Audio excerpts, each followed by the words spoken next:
You will need a glue stick, scissors, utility knife or X-Acto knife, pencil, pen, can use a marker, you don't have to have one, black tape, and poster board. I'm using a 22-inch by 28-inch poster board. One thing I didn't mention but you will see later is tinfoil.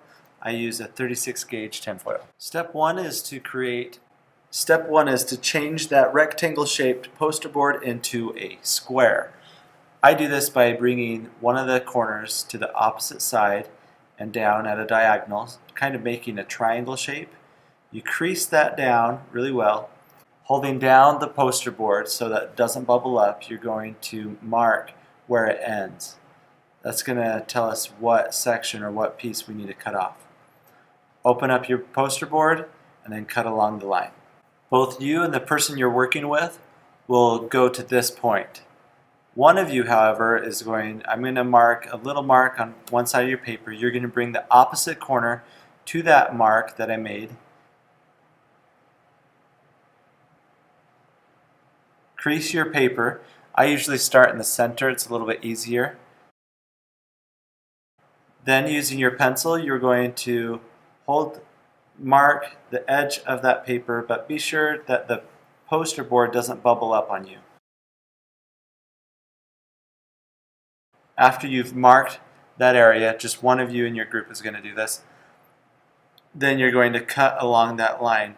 So now your square is going to be slightly smaller than your neighbor's square so that the two squares or boxes are going to fit together nice and snug. Step one is to bring the outside corner to that center point. You want to be as exact as possible, and you're going to repeat that for all four sides. Each time you do this, you just want to make sure that the edges line up. When you bring that corner piece to the center, it's not lining up. You probably cut your square a little off. Might have to adjust it. At this point, we're ready to start making some of the folds. Open up all the edges, then with one corner, you're going to fold it to that center point, and then take that folded edge and bring that also to that center line. Line it up as best as you can, and then crease it all the way across. You're going to repeat that for all four sides.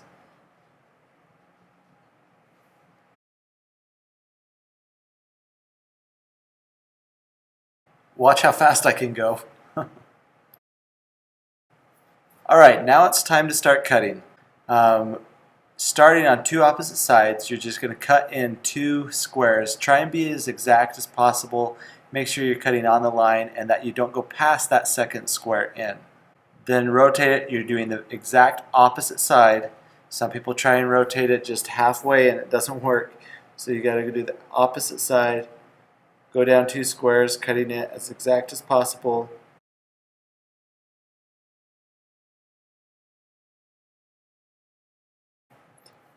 Alright, now we get to the little bit tricky part. So fold one of the triangle sides down. It's going to kind of look like puppy dog in a way.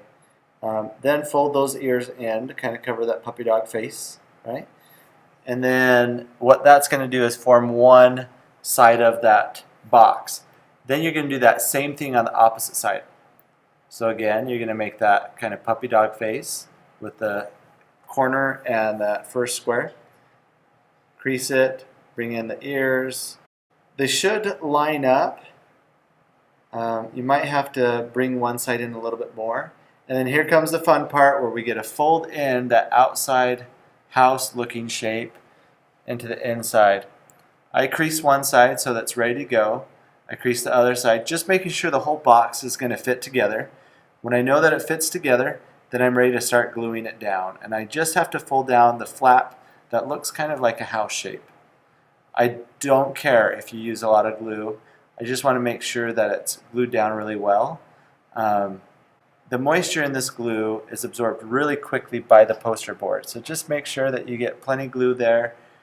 Fold it in so that it lines up. And when you bring it inside the box to start creasing it down, you want to press on the outside flap and on the inside. Now repeat what we just did to the opposite side. and your box is finally all put together, at least half of the box. Your partner's going to do the other half. If you get any glue on the table, just rub it off. If you rub it a little bit, it should kind of curl up. Also, make sure you put the caps on the glue sticks and that they click. When both you and your partner have a box, check to make sure that they fit together. They should fit together pretty snug, but if it feels like they're not fitting at all, we probably did one of them either too small or maybe it wasn't perfect square or something like that. We can work it out. With the bigger side box, you will need to mark either the inside or outside about a square, maybe an inch wide. It doesn't have to be very wide. Just find that center point, mark around it, then using an X-Acto knife, cut along that line you just made. It doesn't have to be perfect. I like to cut from the inside out, but make sure that your hand is not in the way. That would be really bad if your hand was in the way of that blade, especially how sharp these X-Acto knives are. Cut along the edges. I go all the way around, starting from one side, continue to the side right next to it, and so on. Then with the last side, it's kind of hard to get with the X-Acto knife because it doesn't want to stay firm. But if you push it open and then use your scissors, that also works really well.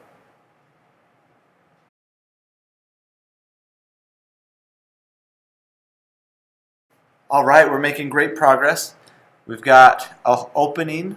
That would be way too big of a shutter for a pinhole camera, so we need to cover it with some tinfoil. The tinfoil is going to reflect any light that comes towards that opening of the hole. So use the black masking tape and tape it down on all corners. You want to make sure that tape covers the entire edge of that tinfoil. You don't want any light getting through at all around any of those edges. Once you have tape around all of the edges and all of the corners, press down really hard to make sure that it's very secure. Then you're going to add tape, additional tape on the inside to cover up most of the tinfoil that's showing. You don't have to worry about the outside of your box, adding tape or anything like that, because you've covered the inside really well, making sure it's nice and secure. I'm going to speed this up, but notice that the entire inside gets covered with tape.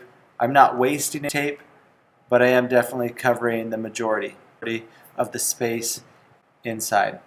Congratulations, you now have two boxes that fit together, and it's light tight, so no light's going to get in other than that little pinhole that you created. Write your name, your partner's name, make sure you put your first name and the first initial of your last name, and the class period on both boxes.